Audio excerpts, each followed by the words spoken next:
Sawadee Cup, hello and welcome to video number 2 in Basic Black, the free beginner video tutorial series for beginner bodybuilders. In this video, we're going to be talking about nutrition fundamentals, the requirements for successful physique development in terms of nutritional requirement. So before we get started, let me just revisit what we spoke about both in the introduction and in the training video. There are 4 areas that we need to address and invest both time and energy and quite frankly money in order to be successful in physique development. The first of those areas we spoke about yesterday is the idea of what we do in the gym, the magic hour, as they like to call it, in the weights room. So we covered that in the first video, the fundamentals of the framework that's required. We looked at things like adherence, specificity, volume load. We spoke about the idea of continual progressive overload, and we talked about periodization. Today we're going to talk about the subject of nutrition, this area here, okay? And there's, in the 4th video, we have a discussion about appropriate hormonal enhancement. In other words, the use of performance enhancing compounds.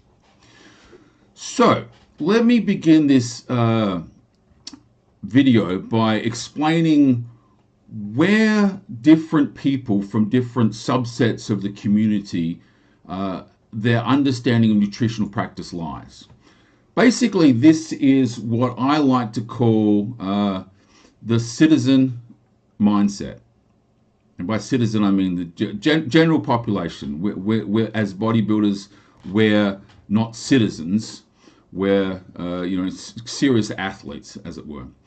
So citizens have what I call a degree of unconscious incompetence. What that basically means is they don't know what they don't know. They walk around completely oblivious of the role of nutrition in creating successful outcomes in this domain. They believe that the outcomes that you achieve come from lifting weights. That's their mindset. You look like that because you train, rather than you look like that because you do the following series of initiatives. This is the mindset of the citizen, completely oblivious to the role of nutrition. Most beginners, are aware of the role of nutrition, but they don't know what to do. Okay, that's kind of like the transition between citizen to beginner. Okay, so I understand, that this nutrition thing has a big impact on what we do, but I don't know what to do. Okay. And this is the area that I call conscious incompetence. So they are aware of how little they know. Okay. What basically we're going to be talking about for this group of people is the transition to the beginner intermediate trainer. So these are people that are aware of what's required and they have a degree of competence. In other words, they have a plan. They know what they need to do and they go and execute it. Some of the things that I'm going to introduce here, some of the concepts are going to seem a little overwhelming to guys. We're going to be talking about things like tracking macronutrients, weighing food, looking at micronutrients. But I want everyone to understand this. At some point in the future, exactly how long that is very, very, very individualized. But at some point in the future, you will reach a point that's called unconscious competence. And basically what that means is you won't need these tools anymore.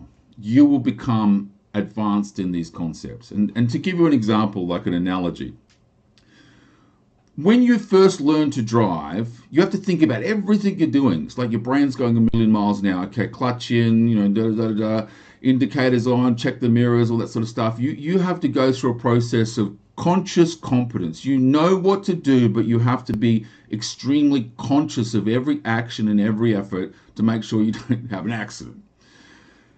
over time, 6 months later, a year later, for some people, hell, it might take 2 years, but at some point in the future, you kind of just get into the car and drive, and you bust out some music, and you're talking to your friends, and you're cruising down the road, and you're doing all of these things that at one point seemed overwhelming and potentially intimidating. You're just doing them unconsciously. You're unconsciously competent at the task. And that's our ultimate goal here, to get you to the point where you don't even need to think about your nutrition in terms of, am I getting enough protein? Am I getting enough essential fats? Am I over consuming calories?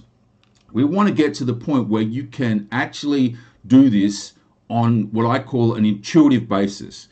Intuitive training and intuitive eating for beginner intermediates is a fucking disaster. It's a bad, bad, bad idea. Why? Because if I showed you a handful of walnuts, right, and I said to you, how much protein and fats and carbs are in this walnuts, and you shrugged your shoulders and go, I don't know, right? How are you going to eat intuitively?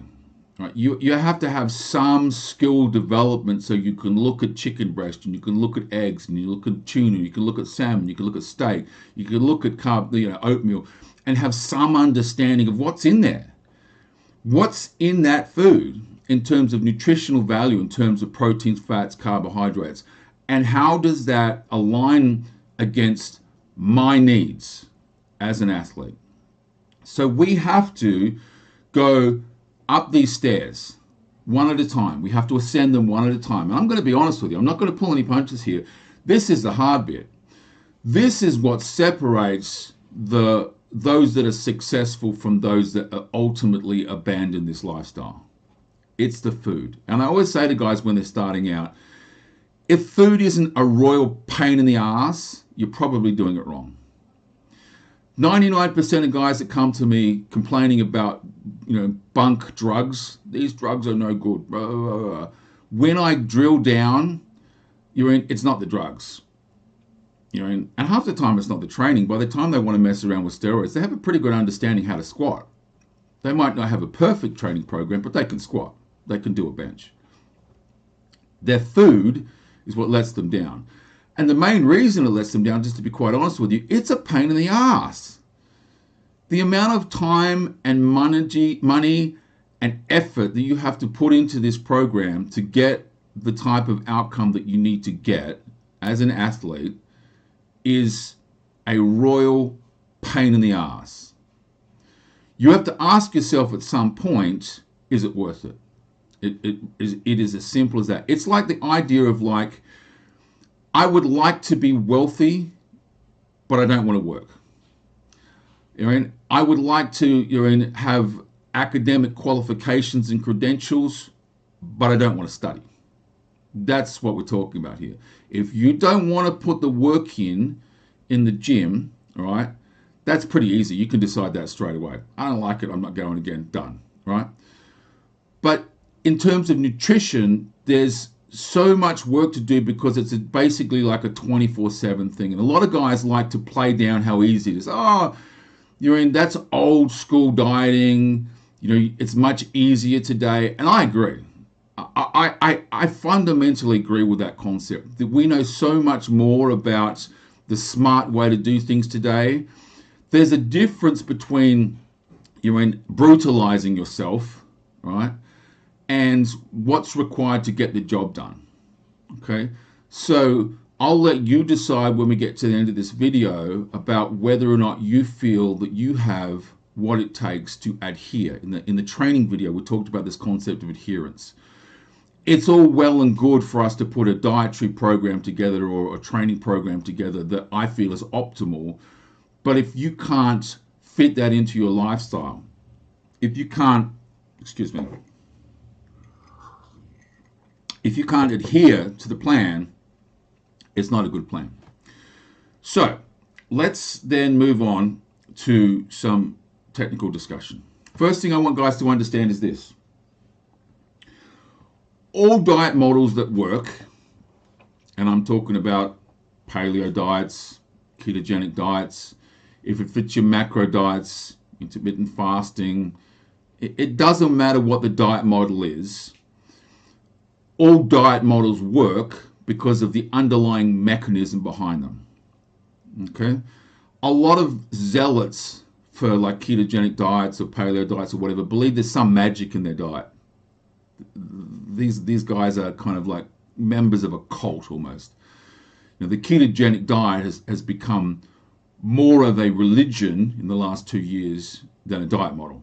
Nothing wrong with a ketogenic diet, but I'm going to explain to you how it actually works and how it varies from all the other diets that also work. I'm not talking about harebrained, crazy camel milk diets here, or baked bean diets where all you eat is baked beans. Not sure if there's such a thing, but anyway. I'm talking about the mainstream, highly adopted, successful diets that have their advocates around the world. They all work because of the same underlying mechanism. And that underlying mechanism is this bad boy right here, energy balance. And basically what energy balance means is that if we want to maintain our current body fat and muscle structure, so no change, as it were, maintenance, we need to balance the energy that we have coming in, the substrates we have coming in as food, against the consumption of energy in our lives. And consumption comes from three places. The first place it comes from is from what's called the thermic effect of food. The act of eating and ingesting and converting food to energy actually takes energy. You burn a certain amount of energy, not a huge amount, but you burn a certain amount of energy simply consuming and converting that food into fuel. Okay? And then what we have is the idea of a base metabolic rate. Okay? I just want to make a comment about metabolic rate because a lot of guys don't understand this. You hear guys say, I have a fast metabolism or I have a slow metabolism. There's no such thing as a fast metabolism.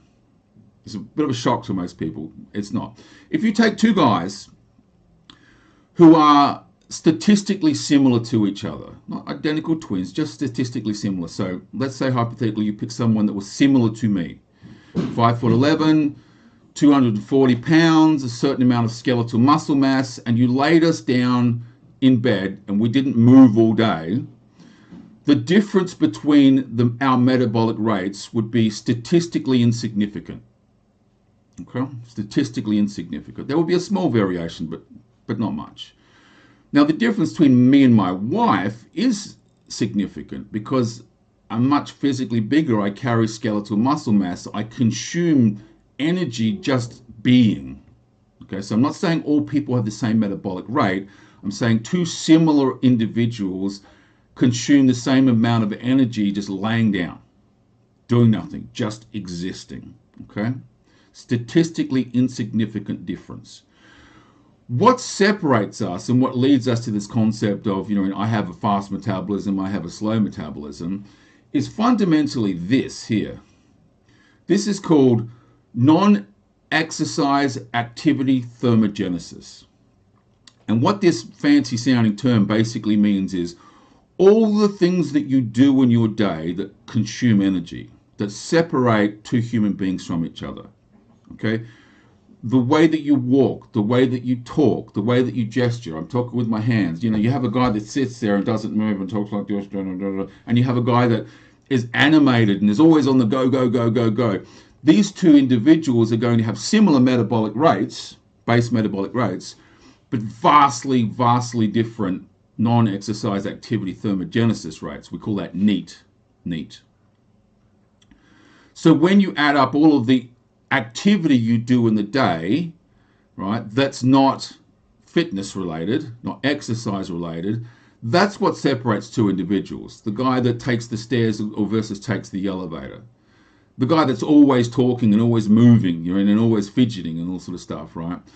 And if you've ever heard of this concept of metabolic adaptation, one of the things that's profoundly influenced when we get down to very low body fats is our NEAT, our non-exercise activity, takes a big hit. Guys who are normally really active and they move around a lot and things like that tend to sit on the couch more and watch TV. Even as we get older, people go, oh, my metabolism's slow. Well, I mean, maybe if you actually look at your behaviors have changed. When you were 25, you were go, go, go, go, go, and now you lead a more sedentary lifestyle, so you're consuming less energy. Okay? And the last area that adds to the energy balance is our in-gym or out of the gym exercise activity, the thermic effect of activity. So all of these things balance each other out. Okay? They have a net result against each other. So if they equal each other, you're in a state of maintenance.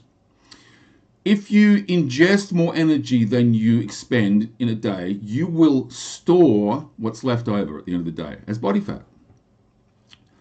If you expend more than you ingest, you will have a shortfall of energy. And that shortfall has to come from somewhere, and where it comes from is your emergency energy fuel source, which is stored body fat. And this is how we lose weight when we're dieting. We basically set ourselves into a position where our energy balance is in a deficit. We expend more energy than we ingest. Simple as that. All diets models work the same way. Let me give you two simple examples. Ketogenic diets work because they effectively adjust the energy balance by removing high calorie dense sugary foods from your diet. That's how they work. And low fat, high carbohydrate diets work because they remove high density fatty foods from your diet. They both work the same way. There's no difference in the underlying mechanism that makes a ketogenic diet work any differently than a high carbohydrate diet, low fat diet. There's a saying in this business that says a calorie is a calorie, and I'll explain that a little bit later on, but basically all diets work the same thing. So the first tier on our nutrition hierarchy, our tier here sort of thing, is this idea of calories in versus calories out.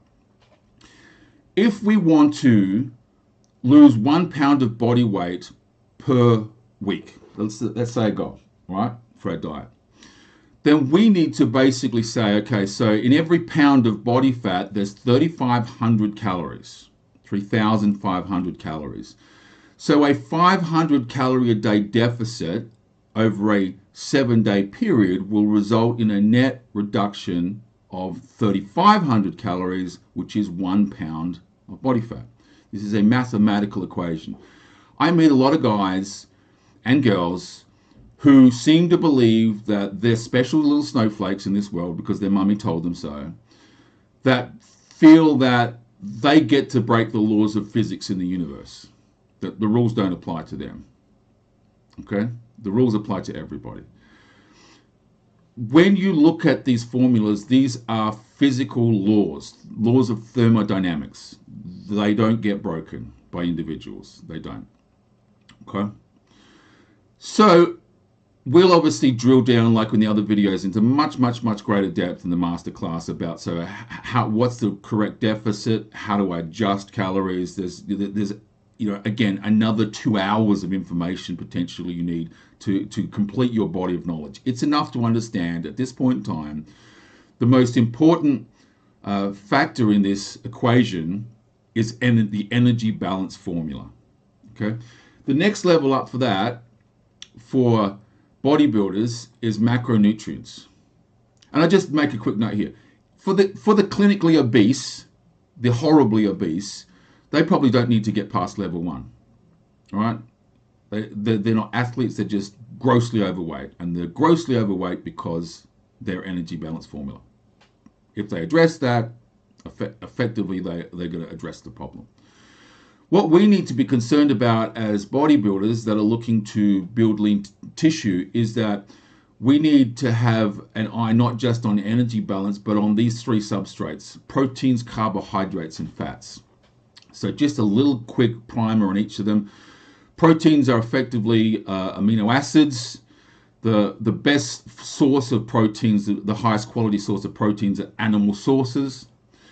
And you need to ingest a certain amount of protein every day just to have what we call protein turnover. Your body is constantly repairing its tissues, constantly rebuilding itself, and you need a certain amount of protein every day just for that repair process, not for getting bigger, not for adding new tissue, just for repairing the breakdown and repair of your existing tissues, your internal organs, your skin, everything about you is constantly being rebuilt. And so we have what we call a minimum protein turnover, regardless of whether you're a trainer or not. There's a minimum requirement for protein. Now, if we want to build more tissue, we need more protein than someone who's just existing. We have a demand for increased protein. How much is that? The minimum amount of protein for someone that's interested in this space is 1 gram of protein per lean pound of body weight per day. That's the minimum amount. Okay, so if you're 200 pounds in good shape, then you should be setting a target of about 200 grams of protein. And most people don't get anywhere near that, right? So I'm going to go, as I said, in the follow-on videos from this into great detail about so how do you set all these targets. You don't need to worry about that at this point. This is just a primer. This is about making you aware of what's required, and then maybe triggering something you can go, okay, yeah, I'm not paying enough attention to that area. I need to invest some time and some energy into understanding nutrition. Then what we have is carbohydrates and fats. What's required to build muscle is protein and fats. That's what builds muscle. Carbohydrates is basically an energy source, and a very good one, our preferred source of energy in our diet. But we have a minimum requirement for protein, as bodybuilders, 1 gram per pound of body weight. We have a minimum requirement for fat, right, which is basically 0.4 to 0.5 grams. So if you were a 200-pound bodybuilder, it would be close enough to 100 grams of fat, right? And then after that, we're going to have some calories left over. So if you add up the protein and you add up the carbohydrates, add up the fat, we've got some room to fill. Now, what you choose to fill that with, either carbohydrates or fats or a combination of both, is very much about personal choice. And that is what the difference is between, say, a ketogenic diet and something like a high carbohydrate diet. It's what you do with the balance of discretionary calories. The proteins are the same. The minimum fat demand is the same, but then there's like a discretionary amount of calories that you can pretty much do what you want to do with. If you want to take a ketogenic path, take a ketogenic path. Do I believe that's optimal for building muscle? No. But if that's what you want to do, then we can accommodate that, because you have discretionary calories you can allocate in the way that you feel will help you to adhere to your diet. If you go, I don't like carbs, okay, so we can structure a diet around that, because we have discretionary calorie allowance. Discretionary. We can choose what to do with it, okay? But you don't get to eat less protein on any of these diets than any others. The demand for protein is the demand for protein in this business, okay? Again, this is a high-level introduction to the concept of macronutrients. So I'm going to give you what you need in terms of macronutrient targets, and then we're going to track against that, and we're going to make adjustments to that. The next layer up from that is micronutrients. I'm going to talk to you about micronutrients in a minute on a separate screen and show you how we track that. But this encompasses the idea of supplementation. A lot of people go, where's the supplementation thing? It's in micronutrients. I'm not a big believer in supplementation if you can get it from your diet. That's the whole point of supplementation. That's what supplementation is supposed to be, where you set up your diet in such a way that you get most of what you need from your diet, and anything that's missing, then we are forced to supplement. That's how it's supposed to work.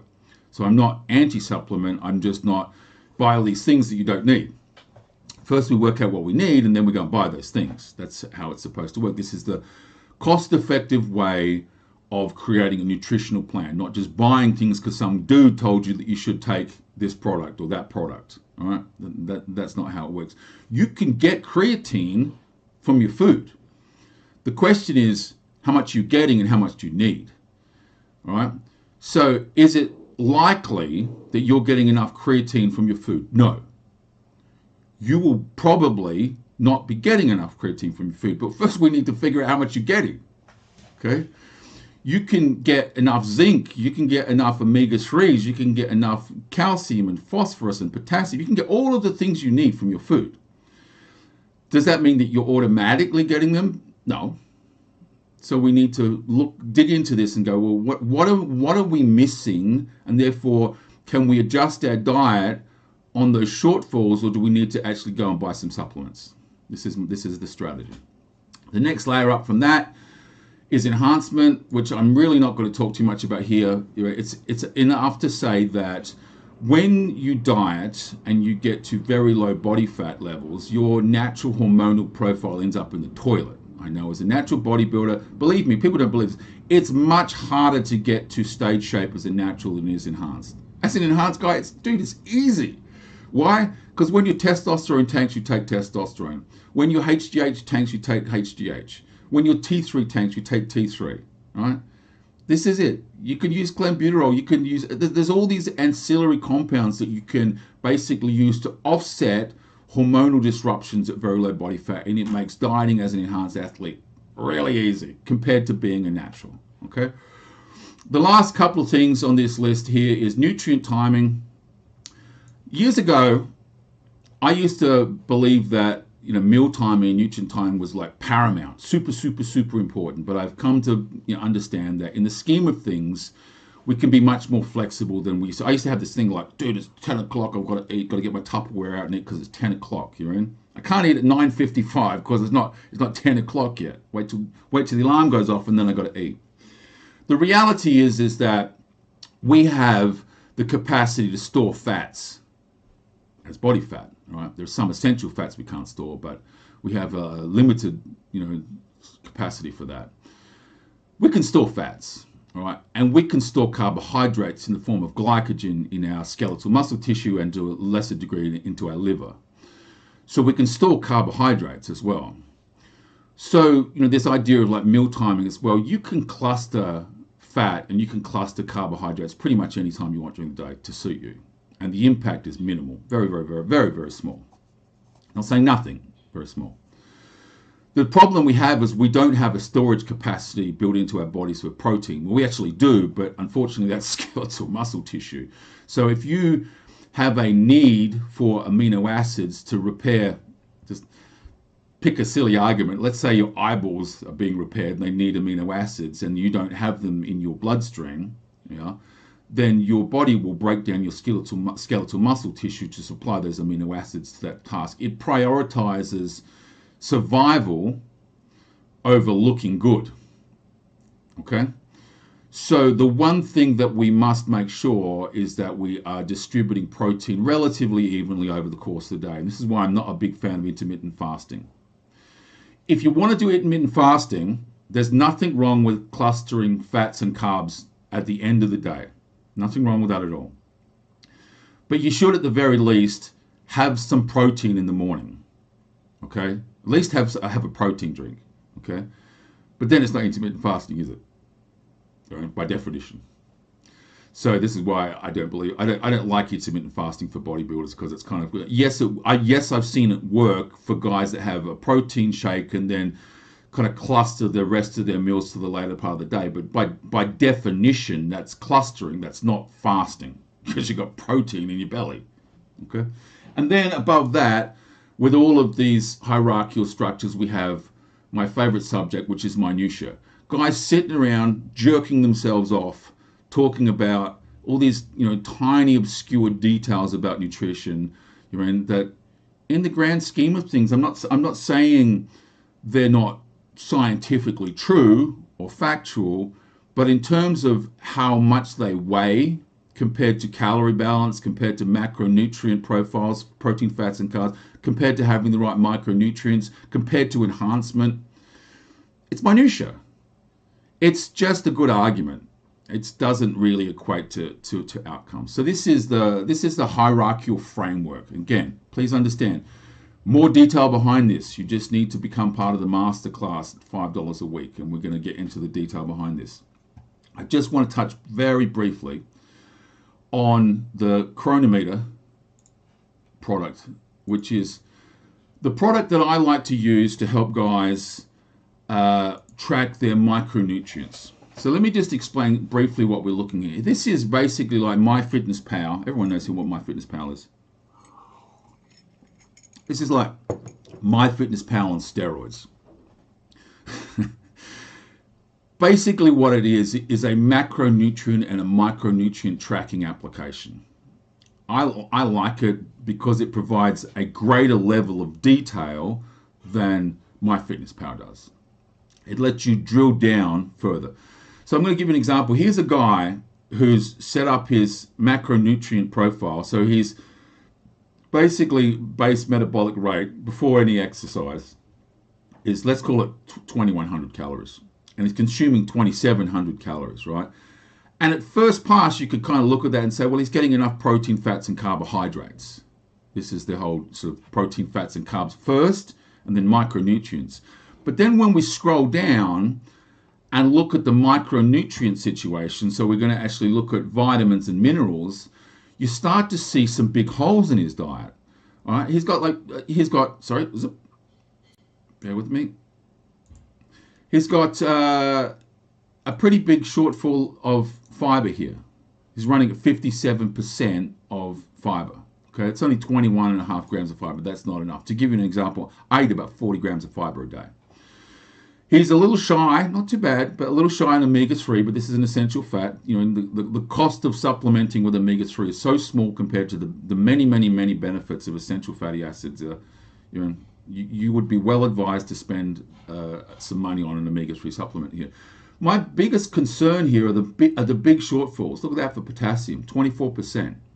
Okay, these are his vitamins: folate, vitamin A, vitamin C. C's not bad. D, E, K are appalling. They're horrible. Okay, so my point being here is that just because let me scroll up. Just because your proteins, fats, and carbohydrates look good, which is where most people kind of focus, that doesn't mean that you're actually getting everything that you need as a performance athlete from your diet. Doesn't mean that. Okay? We need to be mindful not just of protein, fats, and carbs. We need to be mindful of our micronutrient requirements as well. So again, I'm going to go into exactly what those levels should be. Very often the recommended daily allowances are not adequate for bodybuilders. So I will give you my recommendations of what I take, okay? And we can set those up for you in such a way that then you can track against what you're taking, and then we can make a decision about whether or not you would benefit from going down to your supplement store, your pharmacy, and buying effectively in a jar more of those minerals, more of those vitamins, more fiber, maybe a fiber supplement. Ideally, in the first place, what I try to encourage guys to do is modify their diet. So we document your diet for a week, we look at it, we see where the shortfalls are, then we try to make some adjustments through dietary practice. If it's not possible to do that, and believe me, it's not always possible to pick up everything we need through dietary change. Just not possible sometimes. Then what we need to do is then we supplement. That's how supplementation works. You go, okay, so I've looked at my diet, I've made some adjustments, it's gotten a bit better, but there's still some holes. I need to go and buy a zinc supplement. I need to buy a magnesium supplement. I need to potentially get a potassium supplement. Sodium is very easy to fix, clearly. This is the principle of structured, intelligent nutritional planning for performance outcomes. Okay, so that's basically the presentation for today. Really what I want you guys to have as a walk away from this is the idea that you kind of just wing it with your food. You're going, yeah, and like I eat plenty, right? Okay, that's okay when you're a beginner. That you can get pretty good results when you first turn up to the gym just by eating more food than a civilian. That's the truth, right? So if you're a civilian and you ate shitty food all the time and you clean up your act a bit and you start eating 4 meals a day, for beginners, that's probably enough. But if you want to move from beginner to beginner intermediate, if you're sitting there frustrated by the success that you've been getting, and you're not yet at the point where you're aware of your protein, fats, and carbs requirement, if you aren't then balancing that against, okay, so what does that look like on a micronutrient profile? If you're not having these discussions, if you're not doing this analysis, this is holding you back. This is holding you back. And at some point, if you want to step up, if you want to improve your game, the biggest return that you're going to get, is by getting your act together with nutritional planning. It's the biggest win there is. I see guys come to me all the time and they're suspicious of the drugs they're using, and they're going, oh, this gear's bunk or whatever like that, and I start to pull apart what they're doing, and 9 times out of 10 it's nutrition. 9 times out of 10 they are too focused on the drugs and not focused enough on the nutrition. And as I explained at the beginning of this video and a number of times through the other videos, is where we win, where we get the outcome that we're seeking here, is when all of these things, all right, come together and we're good at all of them. We don't need to be awesome at any of them. You don't need to be a dietitian nutritionally, okay? You don't need to have a PhD in exercise physiology. You don't need to be an endocrinologist. What you need to do is you need to have a good understanding of everything, and you need to execute on everything well, just well. And that's where the magic happens. That's where the progress happens. When the training and the nutrition and the recovery practices and the hormonal enhancement all intersect. Where they intersect is where the magic happens. So that's it for today's video. I hope you enjoyed that. That's video number 2 in Basic Black. Thank you very much for your time, and I look forward to seeing you at the next video. Sawadee Cup.